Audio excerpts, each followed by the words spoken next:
Vs உங்களில் பல பேர் எனக்கு கால் பண்ணி, சார் ஒரு கார் ஒன்று பார்த்துருக்கேன், கண்டிஷனும் நல்லா தான் சார் இருக்குது, நான் பார்த்துட்டேன், எல்லாமே நல்லா தான் இருக்குது, எக்ஸ்டீரியர் இன்டீரியர்லாம் சூப்பராக இருக்குது, ஓனருமே நல்லா பேசுகிறாரு, அதே மாதிரி வந்து single owner sir, single owner 2015 தான் சார், கார் என்னால் பார்க்குறதுக்கு சூப்பராக இருக்குது, ஒரு 2.5 லட்ச ரூபா சொல்கிறாங்க சார், வாங்கிக்கலாமா சார் அப்படின்னு நிறைய நேரம் எனக்கு வந்து ஃபோன் அடித்து கேட்குறீங்க.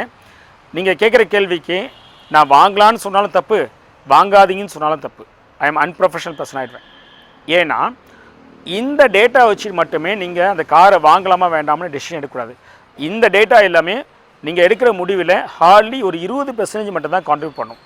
மீதி 80% எதை வச்சு நீங்கள் முடிவு பண்ணனா அந்த காரோடைய ரியல் கண்டிஷன் எப்படி இருக்குது, சரிங்களா? நிறைய பேர் டயர் கண்டிஷனுடைய டயரை பார்க்குறீங்க, பேட்டரி பார்க்குறீங்க, சரியா? அவுட்டர் அந்த இன்டீரியர் எக்ஸ்டீரியர் எப்படி இருக்குது மெயின்டைன் பண்ணிக்கலாம் பார்க்குறீங்க, சரியா? அதுவும் தான் முக்கியம். ஆனால் அதை விட ரொம்ப முக்கியமானதெல்லாம் இருக்குது. என்னென்னு கேட்டிங்கன்னா என்ஜினோட கண்டிஷனு, அந்த வண்டியில் இருக்கிற safety, ABS, air bag, steering response, வண்டியோட ஸ்டெபிலிட்டி எப்படி இருக்குது, சரிங்களா? அந்த வண்டியோட பாடி கண்ட்ரோலில் பவர் விண்டோலாம் எப்படி இருக்குது, இந்த மாதிரி நிறைய இருக்குது. அதுவும் இப்போ வர கார்ஸ்லாம் வந்து பார்த்தீங்கன்னா உங்களுக்கு ரொம்பவே வந்து பார்த்தீங்கன்னா எலக்ட்ரானிக்ஸ்லேயும் வந்து பார்த்தீங்கன்னா அதிக கான்ட்ரிபியூஷன் ஆகிடுச்சு. அப்போது அது எல்லாமே நீங்கள் செக் பண்ணி தான் பார்த்து அதனுடைய கண்டிஷன் நல்லா இருந்தால் மட்டும்தான் நீங்கள் வாங்கணும் முடிய டெசிஷன் எடுக்க முடியும். ஜஸ்ட்டு இப்போ நீங்கள் கேட்டிங்களே அந்த இன்ஃபர்மேஷன் வச்சுட்டு பண்ணக்கூடாது. அதனால் இனிமேல் தயவு செஞ்சு இந்த மாதிரி நிறைய என்கொயரிஸ் எனக்கு வந்துட்டுருக்கு, அதை கொஞ்சம் தவிர்த்துடுங்க. ஸோ இந்த வீடியோ மூலிமா நான் கன்வே பண்ணக்கூடிய மொதல் இன்ஃபர்மேஷன்.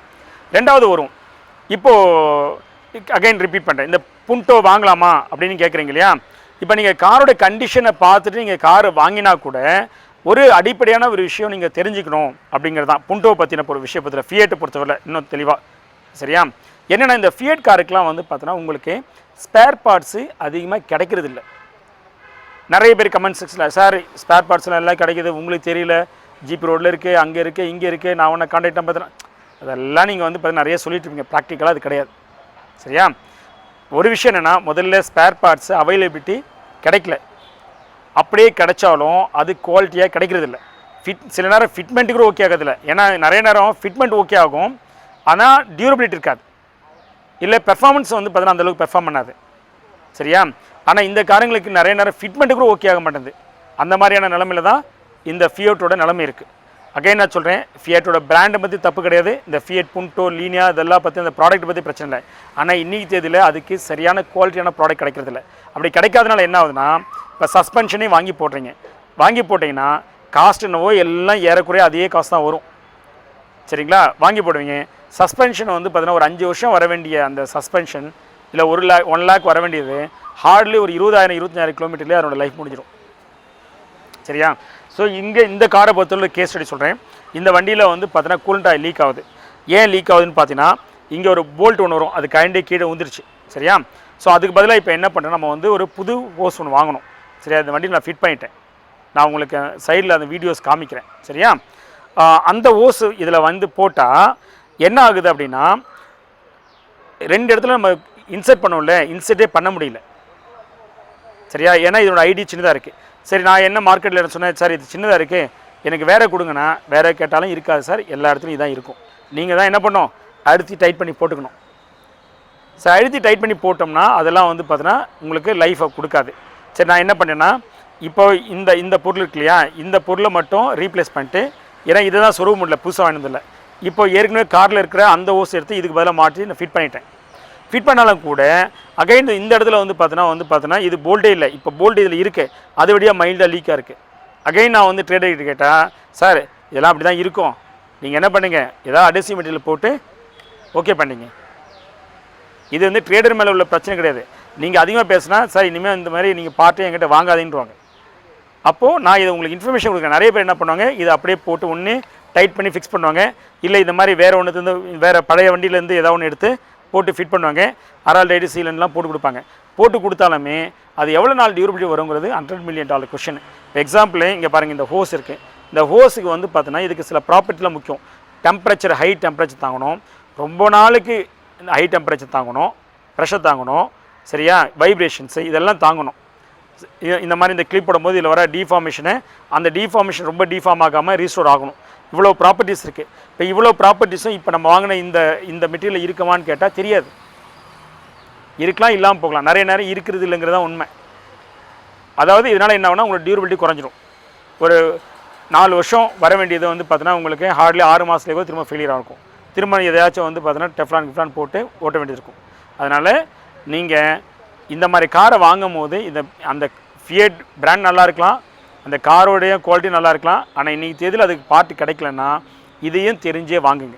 வாங்க வேண்டாம்னு சொல்ல வரல, வாங்கினீங்கன்னா இந்த மாதிரி ஒன்று இருக்குது, இதெல்லாம் நீங்கள் அட்ஜஸ்ட் பண்ணி போடுற. ஏன்னா நிறைய நேரம் நீங்கள் என்ன பண்ணுறீங்க, இந்த மாதிரி செகண்ட் கார் வாங்குறோம், இந்த மாதிரி காரை தான் கேட்குறீங்க. இந்த மாதிரி கார் ரேட் கம்மியில் தான் கிடைக்கும். ஏன்னா இந்த மாதிரி சேலஞ்சஸ்லாம் இருக்கிறதுனால இந்த மாதிரி காரை வாங்கிக்கிங்க. நான் தப்பு சொல்ல வரல, ஆனால் இந்த மாதிரி சேலஞ்சஸ்லாம் நீங்கள் மேனேஜ் பண்ணுறதுக்கு ரெடி ஆகிடுங்க.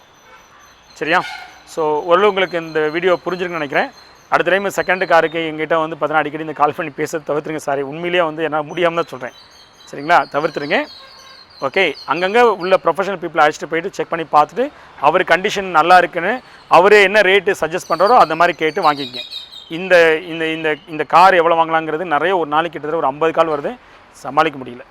சரியா? இதனாலேயே வந்து நிறைய பேர் எனக்கு வந்து என்ன பண்ணுறீங்க, அதை என்னாலேயும் வந்து பார்த்தீங்கன்னா ஹேண்டில் பண்ண முடியல. நீங்கள் சும்மா நச்சரிச்சுட்டே இருக்கீங்க. சார் சொல்லுங்கள் சார், வச்சிடாதீங்க சார், ஃபோனை வச்சுருன்னு சொல்லிட்டுருக்கீங்க.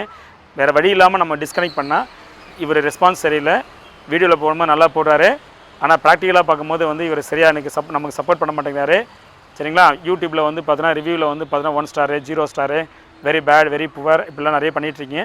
நீங்கள் போடுங்க, ஏன்னா இதை நான் தவிர்க்க முடியாது, இதெல்லாம் நான் ஏற்றுக்கிறது ரெடியாக இருக்கேன். ஆனால் இந்த மாதிரி ஆட்டிடியூட் பீப்புளெல்லாம் நம்ம மாற்ற முடியாது. ஆனால் நிஜமாலே சில பேர் நீங்கள் வந்து பார்த்தீங்கன்னா நல்ல ஆட்டிடியூட்டில் இருப்பீங்க. அவங்களுக்கு நீங்கள் இந்த நான் சொல்லக்கூடியது என்னுடைய கன்ஸ்டைனை புரிஞ்சுக்கிங்க. சரியா? ஹோப் இந்த வீடியோ உங்களுக்கு நல்லபடியாக போய் சேர்ந்துருக்குன்னு நினைக்கிறேன். நம்ம சேனலை இன்னும் நீங்கள் சப்ஸ்கிரைப் பண்ணால் ப்ளீஸ் சப்ஸ்கிரைப். தேங்க்யூ. ஆனால் இப்போது நீங்கள் இதை கொடுத்துட்டீங்க இல்லையா, இப்படி கொடுத்துட்டீங்க இல்லையா, இங்கே பாருங்கள், இந்த ஹோஸ் வந்து பார்த்தீங்கன்னா சொருவ முடியலண்ணா. இப்போ இதில் இருக்கிறதுல பார்த்தீங்கன்னா உங்களுக்கு கொஞ்சம் பெருசாக இருக்குது, கொஞ்சம் ஸ்டெப்லாம் இருக்குது. இப்போ எனக்கு தெரியும் இதே மாதிரி வந்து பார்த்தீங்கன்னா இது கிடைக்காது, சேம் ஃபியட் கிடைக்கலன்னு தெரியும் உனக்கு. ஆனால் பர்பஸ் மீட் ஆகணும் இல்லையா, அட்லீஸ்ட் இந்த ஹோஸை அந்த டியூப்பில் சொருவி லாக் பண்ணாச்சும் முடியணும் இல்லையா, சொருவ முடியல. சொருங்க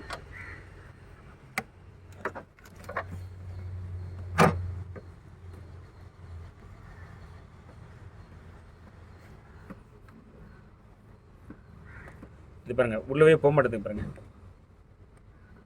ஏன்னா ஐடி ரொம்ப சின்னதாக இருக்குது, எடுத்துங்க தம்பி. சரிங்களா? அது பாருங்கள், இதுக்குள்ளே தான் போகணும், அந்த ஹோஸ்குள்ளே போக மாட்டேங்குது. இப்போ பாருங்கள், இதுதான் இந்த புதுசு, இது ஒரு கிளியர் நல்லா பிளாக்காக இருக்குல்லையா இது. பிறகு இந்த ஒரு மாதிரி ஃபேடாக இருக்குல்லையா, இந்த கலருக்கு பதிலாக இந்த ஹோஸு இதுக்குள்ளே நான் கைட்டி எடுத்துட்டேன். ஆக்சுவலி இது ஒரே ப்ராடக்ட்டு. இதை ஏன் நான் இப்போ கைட்டி எடுத்துட்டேன் அப்படின்னா, இந்த ஹோஸை இதுக்குள்ளே சொருவுனா சொருவே முடியல. சரியா? அதனால் இப்போ என்ன பண்ணியிருக்கேன்னா, இங்கே பாருங்கள், இது கூட இருந்தது இல்லையா, இன்னொரு எல்லாம் இருந்தது இல்லையா, அந்த ஷேப்பை அந்த டியூப்பை எடுத்து அதை என்ன பண்ணினா இப்போ புதுசாக வாங்கிட்டு வந்ததுலேருந்து பிரிச்சுட்டு, சரியா பாருங்கள், இந்த போர்ஷன் இந்த போர்ஷன்லேருந்து பிரித்து எடுத்துகிட்டு அதுக்கு பதிலாக வண்டியில் பழசில் இருந்ததை தூக்கி ஃபிட் பண்ணி போட வேண்டியதாகிடுச்சு. சரியா? எதனால் அப்படின்னு சொன்னால் ஏன் இவ்வளோ ஃபிக்ஸ் பண்ண முடியுறதுனால. அது போக என்ன ஆகுனா, இங்கே பாருங்கள், இங்கே லீக்குமே வருது. ஸோ இப்போ இந்த லீக் அரெஸ்ட் பண்ணுறதுக்கு மேலெலாம் பாருங்கள் நிறைய அடிஸ்லாம் போட்டு ஃபிக்ஸ் பண்ணியிருக்கேன்.